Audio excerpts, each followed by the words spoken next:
Track के अंदर उसको इश्यूज होते हैं, जिसमें मैंने आपको बताया था कि ज़्यादातर विब्रियो कॉलेरा की वजह से इन्फेक्शन हो सकता है, वो कॉलेरा की कंडीशन हो सकती है और कॉलेरा आगे सीवियर डायरिया में जो है वो कन्वर्ट हो सकता है और उस सीवियर डायरिया की वजह से एक ह्यूमन बीइंग की डेथ भी हो सकती है। ठीक है, उसके बाद फिर हम लोगों ने पढ़ा था कि अगर इस तरह के जो माइक्रो ऑर्गेनिजम्स होते हैं उनको मतलब आप ऑब्वियसली वो ड्रिंकिंग वाटर को कंटेमिनेट करते हैं, तो उस ड्रिंकिंग वाटर को अगेन हम मतलब पीने के पर्पस के लिए यूज करने के लिए हम उसको किस तरह से अगेन प्योर कर सकते हैं या अगेन उसको इम्प्योरिटी से पाक किया जा सकता है, उसके लिए डिफरेंट किस्म के मेथड्स यूज किए जाते थे।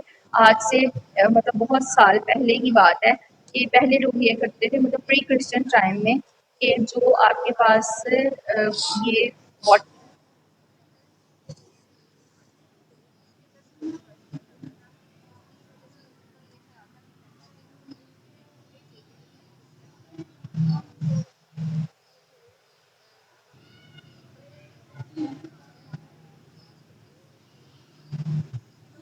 नेक्स्ट है जी, ये रजा शहजाद आपने हैंड रेस किया है।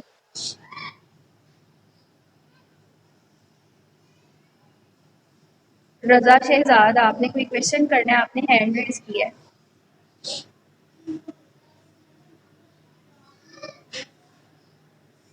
ओके, नेक्स्ट है इसके अलावा भी हम कर सकते हैं मतलब वाटर को प्योरीफाई करने का जो सेकंड मेथड हमने पढ़ा था उसमें हमने पढ़ा था कि हम वाटर को बॉईल करके यूज करें तो उससे भी वो प्योरिटी से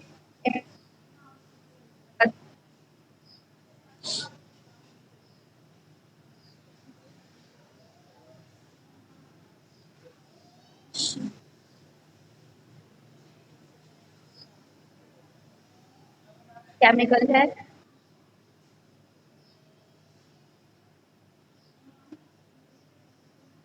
भी कहते हैं।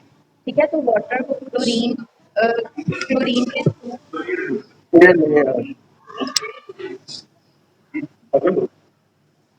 ठीक है, वाटर को क्या किया जाता है, क्लोरीन वाटर के अंदर ऐड की जाती है, मतलब क्लोरीनेशन की जाती है और उससे भी वाटर जो है वो प्योरीफाई हो जाता है। फोर्थ मेथड मैंने आप लोगों को बताया था कि इसके अलावा भी हम जो मेथड इस्तेमाल करते हैं उसमें हमने कहा था कि हम ओजोन गैस इस्तेमाल कर लेते हैं, जिसमें मैंने आपको बताया था कि जो आपके पास डिफरेंट किस्म के जैसे स्विमिंग पूल का पानी होता है, तो वो अब ऐसा तो नहीं है ना कि आप स्विमिंग पूल के पानी को उबाल के तो ऑब्वियसली यूज नहीं कर सकते कि आप पूरे पूल के पानी को बॉयल करो तो आप फिर कहोगे ये इम्प्योरिटी से क्लीन आउट हो गया, तो उसके लिए फिर हम डिफरेंट किस्म के केमिकल्स या डिफरेंट किस्म की गैसेस को यूटिलाइज करते हैं। तो उस तरह के मतलब एक लार्ज अमाउंट ऑफ वाटर को प्योरीफाई करने के लिए हम ओजोन गैस इस्तेमाल करते हैं, ओजोन से भी वाटर प्योरीफाई हो जाता है। और उसके बाद फिफ्थ मेथड मैंने आपको बताया था कि हम ऐसा करते हैं कि या तो माइक्रोब्स का जो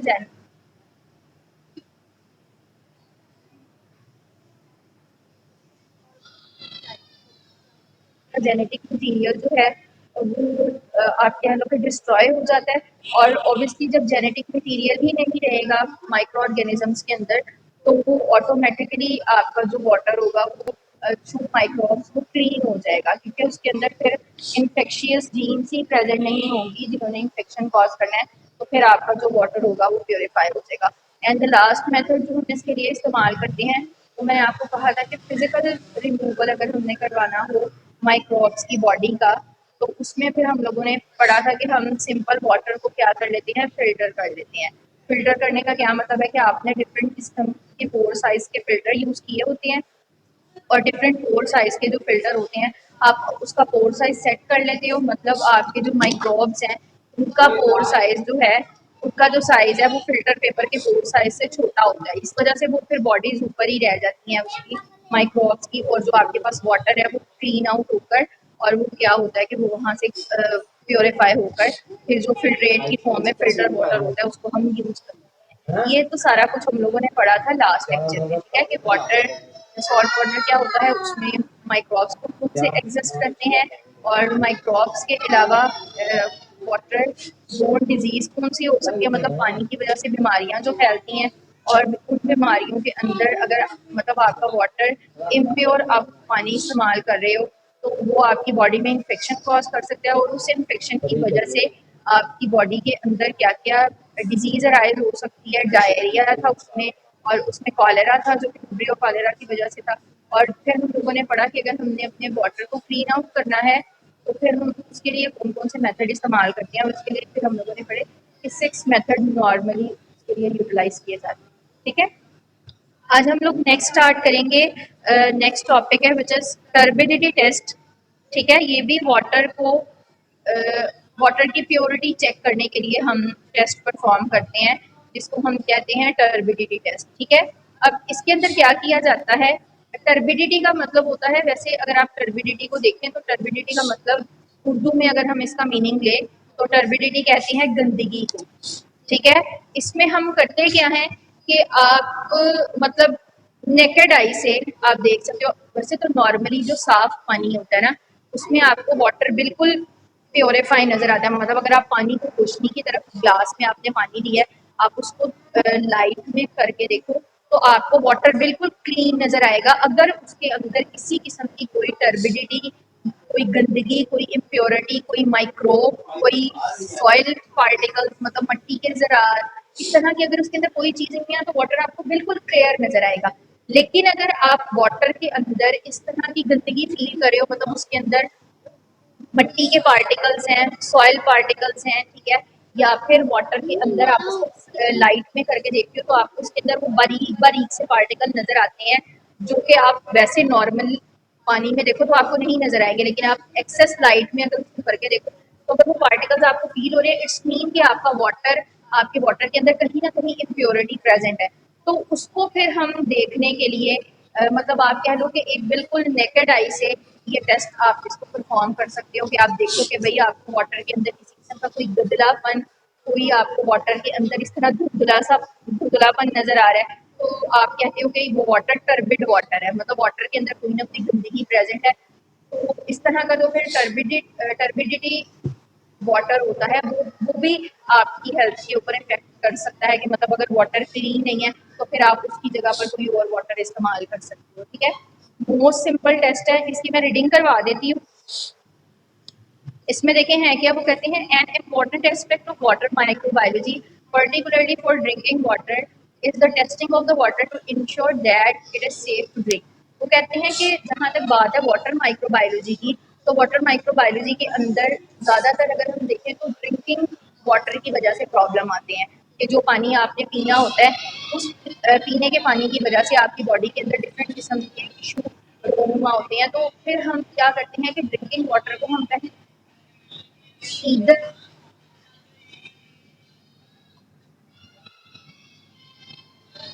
water quality testing can be done in several ways. तो कहते हैं कि आप वाटर की क्वालिटी को चेक करने के लिए मुख्तलिफ किस्म के तरीके इस्तेमाल कर सकते हो। One popular test measure the turbidity of the water, जिसमें एक हम चेक करते हैं टर्बिडिटी ऑफ द वाटर। ठीक है, एक इसमें हम लोग करते हैं कि वाटर के अंदर टर्बिडिटी कितनी पाई जाती है। Turbidity give an indication of the amount of the suspended material in the water. Turbidity क्या करती है, ये आपको वाटर के अंदर जो सस्पेंडेड, जो रुके हुए, जो लटके हुए ऑर्गेनिजम्स हैं जो कि वाटर के अंदर प्रेजेंट हैं उसके बारे में बताती है कि वो अगर वाटर के अंदर प्रेजेंट है तो आपका वाटर टर्बिड होगा, इसका मतलब आपका वाटर क्लीन नहीं होगा। और अगर वो वाटर बिल्कुल प्योरीफाई है, उसके अंदर किसी किस्म की कोई टर्बिडिटी एग्जिस्ट नहीं कर रही, तो फिर उसके लिए हम क्या कहेंगे कि उसको हम कहेंगे कि ये वाटर प्योरीफाई है। इसमें आप जो मतलब याद करने वाली लाइन है वो ये है, टर्बिडिटी टेस्ट में मतलब टर्बिडिटी टेस्ट होता क्या है, यहाँ से इसको आप याद करो कि टर्बिडिटी टेस्ट अगर आपसे पूछने की टर्बिडिटी क्या होती है तो turbidity gives an indication of the amount of the suspended material in the water. ठीक है, ये मतलब टर्बिडिटी क्या करती है कि वो आपको वाटर के अंदर पाए जाने वाले जो सस्पेंडेड पार्टिकल्स हैं उनके बारे में बताती है कि इधर वो पार्टिकल प्रेजेंट हैं वाटर में या नहीं है, और अगर वो प्रेजेंट हैं तो फिर आपका वाटर जो है वो प्योरीफाई नहीं होगा। नेक्स्ट है typically if material such as soil is present in the water. वो कहते हैं ज्यादातर क्या होता है कि ऐसा होता है कि अगर आपके पास सॉइल के पार्टिकल वाटर में प्रेजेंट है, the micro organism will also be present. तो फिर ये 100% श्योरिटी है कि उस पार्टिकल के अंदर जिसमें मिट्टी के ज़रात पानी में मौजूद है, वहाँ पर ऑब्वियसली कोई ना कोई माइक्रो ऑर्गेनिज्म भी एग्जिस्ट कर रहे होंगे। ठीक है। The presence of the particle, even as small as bacteria and viruses, can decrease the clarity of the water. वो कहते हैं फिर क्या होता है कि अब ये वाले जो आपके पास माइक्रो ऑर्गेनिज्म अगर एग्जिस्ट कर रहे हैं ना, चाहे बैक्टीरिया है, चाहे आपके पास वायरसेस वगैरह अगर वाटर में एग्जिस्ट कर रहे हैं, तो वो उसकी क्लैरिटी को डिस्टर्ब कर देते हैं। क्लैरिटी कहते हैं उसका वाजियापन। मतलब आप वैसे अगर आपने पानी डाला हुआ है ना ग्लास के अंदर, आपको मतलब पानी से एक अगर आप ग्लास में पानी लेकर उसको देखो तो यू कैन वाटर ट्रांसपेरेंट सा होता है, आप उसको एक साइड से दूसरे साइड पर देख सकते हो उसे। लेकिन इसमें क्या होगा, इसमें ऐसा नहीं होगा। ठीक है, अगर वाटर के अंदर टर्बिडिटी प्रेजेंट है तो उस टर्बिडिटी की वजह से क्या होगा, फिर वाटर के अंदर माइक्रोब्स की एग्जिस्टेंस होगी, तो फिर आपको वो वाटर की क्लैरिटी का इशू आएगा कि वाटर आपको साफ नजर नहीं आएगा। नेक्स्ट है, turbidity is a quick way of indicating if water quality is deteriorating and so if action should be taken to correct the water problem। तो कहते हैं फिर इसके लिए हम क्या करते हैं, हम जो मेथड इस्तेमाल करते हैं तो ये देख लेते हैं कि हम वाटर की टर्बिडिटी चेक कर लेते हैं कि वाटर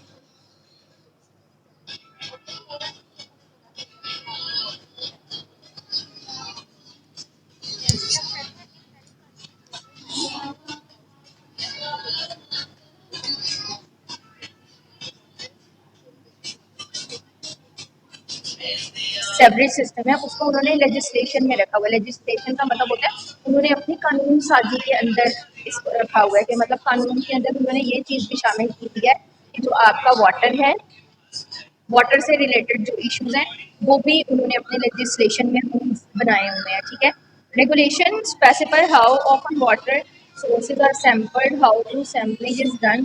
तो कहते हैं इसमें क्या किया जाता है कि वाटर के डिफरेंट एरिया से सैंपल कलेक्ट किए जाते हैं, how the analysis will be perform, और फिर क्या किया जाता है कि उसमें चेक किया जाता है कि वो सैंपल किस तरह से लिए गए हैं, उनकी एनालिसिस किस तरह से कर रहे हैं वो, कि वाटर की प्योरिटी को वो सही तरीके से चेक कर भी रहे हैं या नहीं कर रहे। ठीक है, व्हाट माइक्रोब्स आर डिटेक्टेड, और अगर वहाँ पर माइक्रोब्स डिटेक्ट हो जाते हैं, मतलब आपको पता चल जाता है कि उस वाटर के अंदर, उस एरिया के पानी के अंदर डिफरेंट किस्म के माइक्रोब्स या माइक्रो ऑर्गेनिज्म की क्वांटिटी प्रेजेंट है and the acceptable limit for the target micro organism in the water sample, तो फिर हम क्या करते हैं कि उसको हम देखते हैं कि क्या मतलब हमारी जो एक एक्सेप्टिंग क्राइटेरिया है, एक्सेप्टेबल लिमिट से रेस तो नहीं कर रहे कि मतलब एक हद तक आप माइक्रो ऑर्गेनिज्म को बियर कर सकते हो, लेकिन क्या वो उस लिमिट को क्रॉस तो नहीं कर रहे जो आपने एक एक्सेप्टेबल लिमिट बनाई है। अगर तो वो नॉर्मल फ्लोराज हैं वाटर के अंदर तो वो आपकी बॉडी को इफेक्ट नहीं करेंगे, लेकिन अगर उनकी अमाउंट नॉर्मल फ्लोराज की बहुत ज़्यादा हो गई है तो ऑब्वियसली वो फिर क्या करेंगे, वो आपकी बॉडी के ऊपर इफेक्ट कोज करेंगे कि मतलब उसके अंदर डिजीज कॉज करेंगे।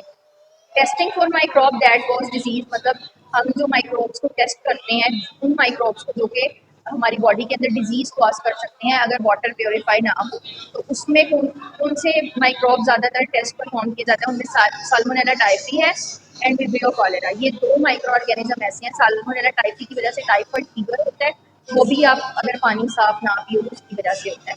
और विब्रियो कॉलेरा, कॉलेरा हैजा होता है जो कि डायरिया में कन्वर्ट हो जाता है, मतलब उसमें एक्सेसिव आप कह लो वाटर की डिहाइड्रेशन हो जाती है आपकी बॉडी में, क्योंकि वॉमिटिंग बहुत ज़्यादा आती है जिसमें लूज मोशन बहुत ज़्यादा आती है, उसकी वजह से क्या होता है कि आपकी बॉडी से बहुत ज़्यादा वाटर निकल जाता है तो आपकी बॉडी में डिहाइड्रेशन हो जाती है। ठीक है, और उस डिहाइड्रेशन की वजह से क्या होता है, बार बार लाइफ थ्रेटनिंग कंडीशन भी होती है कि इवन पर्सन की डेथ भी हो सकती है। ठीक है, वो कहते हैं कैन बी एक्सपेंसिव, वो कहते हैं अब इनके लिए हम जो टेस्ट परफॉर्म करते हैं ना वो बड़े एक्सपेंसिव होते हैं, कि मतलब इनकी टेस्ट की जो किट वगैरह परफॉर्म की जाती हैं या किट मंगवाई जाती हैं वो एक्सपेंसिव होती हैं। If the bacteria are present in low number they may escape detection, और इसका एक नुकसान ये भी होता है कि ये इनके बैक्टीरिया अगर बहुत ज़्यादा लो अमाउंट में प्रेजेंट है तो उसकी वजह से क्या होगा कि बाद में किट पे टेस्ट में पॉजिटिव भी नहीं आती। Instead other microorganism, instead the more numerous bacteria provide an indication of fecal pollution of the water। वो कहते हैं या फिर ऐसा भी हो सकता है कि फीकल कंटेमिनेशन की वजह से भी, फीकल पोल्यूशन की वजह से भी, मतलब ये तो जानवरों के जो फुजला जात होते हैं, वेस्ट मटीरियल होते हैं तो वो सारे अगर वाटर के अंदर शामिल हो गए हैं तो उसकी वजह से भी आपका पानी जो है वो गंदा हो सकता है। E coli have been used an indicator of the faecal pollution for decade. और उसमें क्या किया जाता है कि जो फीकल या फीसेस जो जानवर फुसला जात वगैरह निकालते हैं, यूरिनेशन है, यूरिन है, उसमें फीसेस है, तो उनके अंदर ऑब्वियसली उनकी स्मॉल इंटेस्टाइन के अंदर जब फूड डाइजेस्ट होती है तो वहाँ पे इकोलाई प्रेजेंट होता है। तो इकोलाई ऑब्वियसली जब वो पीसेस के थ्रू मतलब अपना जो वेस्ट मटीरियल है वो वाटर के अंदर डिस्चार्ज करेंगे, तो उसमें क्या होगा कि वाटर के अंदर फीकल कंटेमिनेशन हो जाएगी। तो फिर आप जब उसका टेस्ट परफॉर्म करते हो ना तो आपको इकोलाई की स्पीशीज वाटर के अंदर नजर आती हैं, कि जिससे आपको पता चल जाता है कि इस वाटर के अंदर फीकल कंटेमिनेशन है या फीसिस के थ्रू वाटर जो है वो आप कह लो कि इम्प्योर हो गया था इसमें। ठीक है, उसके बाद नेक्स्ट है the bacterium. Sorry, the bacterium is present in the intestinal tract in huge number. तो कहते हैं ये वाला जो माइक्रो ऑर्गेनिज्म है ना इकोलाई, ये हमारे इंटेस्टाइनल ट्रैक्ट के अंदर एक लार्ज क्वांटिटी के अंदर पाया जाता है and is more numerous than the disease causing bacteria and viruses. और बहुत ज़्यादा इसकी क्वांटिटी पाई जाती है अदर जो डिजीज कॉजिंग बैक्टीरिया या वायरसेस की निस्बत। The chances of the detecting E. coli या Escherichia coli are better than detecting the actual disease causing microorganisms। तो वो कहते हैं कि इसलिए फिर ये हमारे लिए आसान होता है क्योंकि बहुत ज़्यादा क्वांटिटी में पाया जाता है। तो हमारे लिए आसान होता है कि हम क्या कर सकें कि हम बजाय इसके कि अदर माइक्रो ऑर्गेनिज्म को करें या अदर माइक्रो ऑर्गेनिज्म को डिटेक्ट करके तो हम पता चलाएंगे वाटर इम्प्योर, वाटर जो है वो इम्प्योर है या नहीं है। तो फिर हम क्या करते हैं, हम ये फीकल कंटेमिनेशन के थ्रू ही हम पता करवा लेते हैं कि भाई वाटर के अंदर फीकल कंटेमिनेशन हुई भी है तो इकोलाई अगर तो उसके अंदर वाटर के अंदर पॉजिटिव आता है तो उससे हमें पता चल जाता है कि वाटर के अंदर जो है वो फीकल कंटेमिनेशन है या वाटर आपका इम्प्योर है। E. coli also had the advantage of not being capable of growing and reproducing in the water। इसका एक फायदा ये भी होता है कि E. coli की जो स्पीशीज है वो वाटर के अंदर मतलब ग्रो नहीं करती, expect in the warm and food laden water of tropical countries के, मतलब जो गर्म एरिया के जो इलाके होते हैं वहाँ पर वो उनके अंदर एग्जिस्ट कर सकती हैं। उसके अलावा जो एस्क्रीशिया कोलाई है वो नॉर्मल वाटर के अंदर उसकी जो स्पीशीज है वो नहीं कर सकती। Thus the presence of the bacterium in the water is indicative of recent fecal pollution। फिर उसका क्या किया जाता है कि ये जो पूरी स्टोरी लिखी हुई है ना, इसमें आप सिर्फ 2 लाइनें याद कर लो जो कि इनफ है आपके लिए। तो ये सारी पूरी की पूरी स्टोरी याद करने की जरूरत नहीं है, ना ये आपको याद होगी। इसमें सिर्फ 2 लाइनें आप याद रखो कि जब हम वाटर की प्योरिटी को टेस्ट करने लगते हैं तो वाटर की प्योरिटी को टेस्ट करने के लिए जो अदर मतलब टेस्ट वगैरह जैसे साल्मोनेला टाइफी हो गया, विब्रियो कॉलेरा हो गया, उसके लिए हम जो टेस्ट की किट्स वगैरह मंगवाते हैं या जो टेस्ट परफॉर्म करवाते हैं वो बहुत एक्सपेंसिव हमें पड़ता है। तो फिर हम क्या करते हैं, सिंपल फीकल कंटेमिनेशन को टेस्ट कर लेते हैं कि अगर तो पानी के अंदर से एस्क्रीशिया को लाए पॉजिटिव आता है कि मतलब आपने पानी का सैंपल लिया है, आपने उसको टेस्ट किया है और आपको पता चला है कि भाई उस वाटर के अंदर या उस वाटर ड्रॉप के अंदर आपके पास ई. कोलाई की स्पीशी प्रेजेंट है।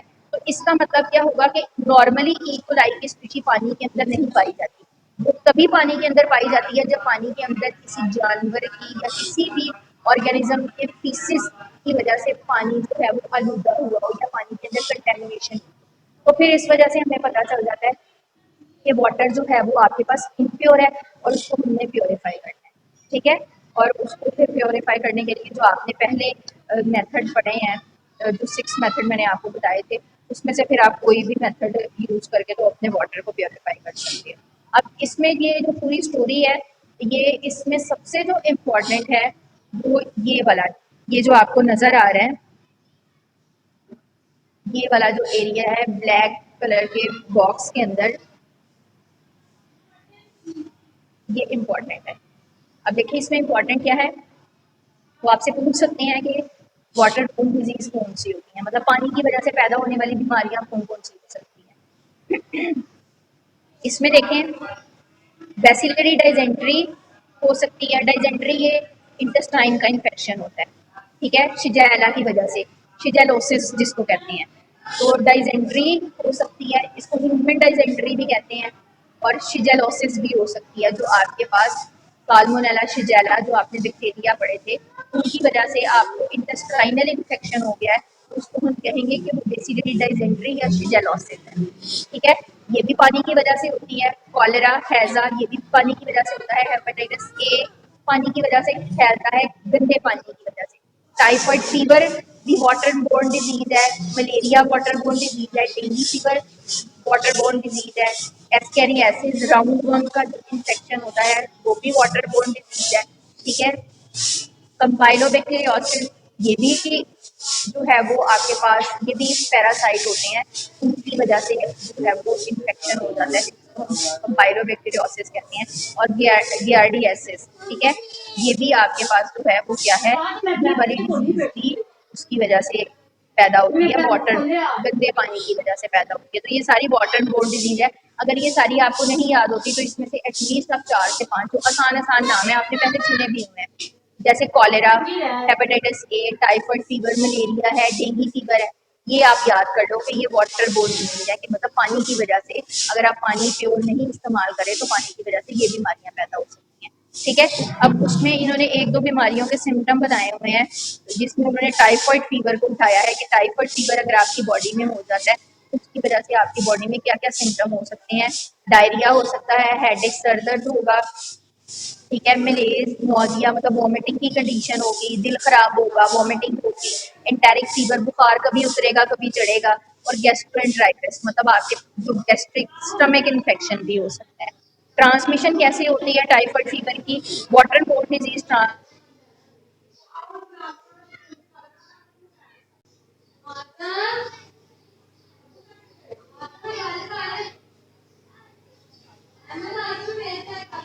टाइप की, कि मतलब आपने ऐसा पानी पिया है जिसके अंदर ये जम टाइफाइड फीवर वाले बैक्टीरिया प्रेजेंट हैं, टाइफाइड फीवर वाले बैक्टीरिया प्रेजेंट है, और वो कौन कौन से हैं, साल्मोनेला टाइफी है और साल्मोनेला पैराटाइफी है। ये दोनों बैक्टीरिया ऐसे हैं जो कि आपके पास टाइफाइड फीवर कॉज करते हैं। तो अगर इन दोनों में से कोई भी बैक्टीरिया आपके पास आप उस पानी के अंदर प्रेजेंट है जो आप पानी पी रहे हो, तो वो फिर क्या करेगा, वो पानी के थ्रू जम आपकी बॉडी में एंटर होगा, और वो जब आपकी बॉडी में एक दफा एंटर हो जाएगा बैक्टीरिया, तो देन वो क्या करेगा, आपकी बॉडी के अंदर फिर फीवर कॉज करेगा। क्लियर, समझ आ गई है यहाँ तक? Yes madam. ये सॉरी मुझे आपकी आवाज नहीं आई। ये देखें, इसमें मैं आपको बता देती हूँ आपने याद क्या करना है टर्बिडिटी टेस्ट में। ये वैसे इम्पॉर्टेंट नहीं है, इसमें इम्पॉर्टेंट एक ये वाली लाइन है कि टर्बिडिटी टेस्ट क्यों किया जाता है। ठीक है, ये आपसे वाइवा में पूछा जा सकता है कि अगर आपने वाटर की प्योरिटी को चेक करना है तो आप उसमें कौन सा टेस्ट परफॉर्म करेंगे। तो हम जब वाटर की प्योरिटी को चेक करने लगते हैं कि वाटर प्योर है या नहीं है, तो हम उसके लिए जो आसान टेस्ट होता है वो पानी के अंदर मौजूद गंदगी को देख लेते हैं कि पानी के अंदर किसी किस्म की कोई गंदगी तो नहीं प्रेजेंट, जिसको टर्बिडिटी कहते हैं। तो टर्बिडिटी हमें बताती है कि पानी के अंदर सस्पेंडेड पार्टिकल की अमाउंट कितनी है, मतलब कितने उसके अंदर जर्म्स प्रेजेंट है। और वैसे पानी क्लियर होता है, लेकिन अगर पानी के अंदर इस तरह के कोई जर्म्स वगैरह प्रेजेंट होंगे तो वो पानी की क्लैरिटी को डिस्टर्ब कर देगी। मतलब वाटर वैसे तो आपको बिल्कुल ट्रांसपेरेंट क्लियर नजर आएगा, लेकिन अगर इस तरह का कोई इशू होगा उसके अंदर तो वाटर की क्लैरिटी को डिस्टर्ब करेंगे, जिसकी वजह से क्या होगा कि पानी आपको गंदा गंदा गंदा नजर आएगा, साफ नजर नहीं आएगा।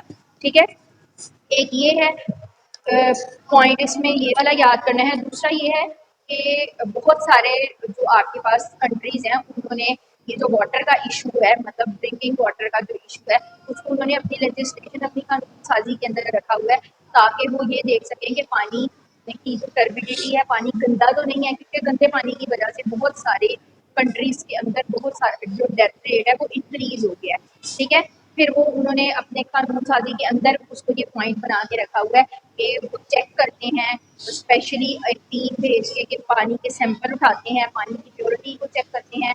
प्योरिटी चेक करने के बाद वो फिर उसकी लिमिट को देखते हैं कि इधर एक लिमिट से ऊपर उसके अंदर माइक्रोब्स एग्जिस्ट तो नहीं कर रहे जो कि आपकी बॉडी के अंदर डिफरेंट किस्म की डिजीज फैलाएंगे। ठीक है, उसके बाद फिर नेक्स्ट है कि पानी की जो आपके पास प्योरिटी है, कि वाटर के अंदर किसी किस्म की कोई कंटेमिनेशन प्रेजेंट है, तो उसके लिए फिर हम अगर टेस्ट की किट्स की बात करें तो जो साल्मोनेला टाइफी और विब्रियो कॉलेरा की जो किट्स हैं वो बहुत मतलब उनके टेस्ट एक्सपेंसिव होते हैं, तो फिर हम उसकी जगह पर हम मतलब एक रूटीन के अंदर जो एग्जामिनेशन करते हैं कि इधर वाटर आपके पास इम्प्योर तो नहीं है, उसके लिए फिर हम ई कोलाई चेक कर लेते हैं। तो अगर तो ई कोलाई की स्पीशीज पानी के अंदर पॉजिटिव आ रही हैं तो फिर इसका मतलब है कि आपका पानी इम्प्योर होगा, और वो इम्प्योरिटी किस वजह से होगी, क्योंकि नॉर्मली ई कोलाई की स्पीशी वाटर में नहीं प्रेजेंट होती, ना वो वाटर के अंदर रिप्रोड्यूस करती है। वो सिर्फ तभी रिप्रोड्यूस करती है जब फीकल कंटेमिनेशन या फीकल पोल्यूशन पानी में ऐड हो जाती है, तो फिर उसको हम चेक करते हैं। तो अगर तो वहाँ पर वो पॉजिटिव आएगी ई कोलाई की स्पीशी, तो उसकी वजह से क्या होगा कि आपके पास फिर आपको पता चल जाएगा कि वाटर इम्प्योर है, तो फिर उसको आप प्योर करने के लिए डिफरेंट मेथड इस्तेमाल कर सकते हैं। ठीक है, एक तो ये मैंने आपको बताया, दो बातें ये याद रखनी है, और तीसरा मैंने आपको कहा है कि इसमें आपने ये वाटर बोर्न डिजीज को याद रखना है कि पानी की वजह से पैदा होने वाली बीमारियां कौन कौन सी हैं, और जिसमें एक के उन्होंने सिम्टम आपको बताए हुए हैं। ठीक है, ये शॉर्ट क्वेश्चन में भी आया था, क्योंकि आपको 5-5 नंबर के क्वेश्चन आने हैं पेपर में, तो ये वाला जो था ये एक दफ़ा आपके जो एनटीएस का पेपर है उसमें भी ये क्वेश्चन आया हुआ है कि राइट वाटर बोर्न डिजीजेज और एक्सप्लेन वन ऑफ देम, या right symptoms of typhoid fever, या हाउ टाइफाइड फीवर ट्रांसमिट, के टाइफाइड फीवर जो है वो किस तरह से ट्रांसमिट होता है। ठीक है, यहाँ तक किसी को कोई इशू हो? मैम इसकी हम सिम्टम कैसे बताएंगे? वाटर बोर्न डिजीज में अगर नेम्स लिखते हैं और फिर किसी एक की वो सिम्टम ये लिखे हुए हैं, सिम्टम। सिम्टम ये लिखे तो हुए हैं टाइफाइड फीवर के, डायरिया, हेडेक है, nausea, vomiting and tearing. Okay okay yes ma'am, चलिए थैंक यू।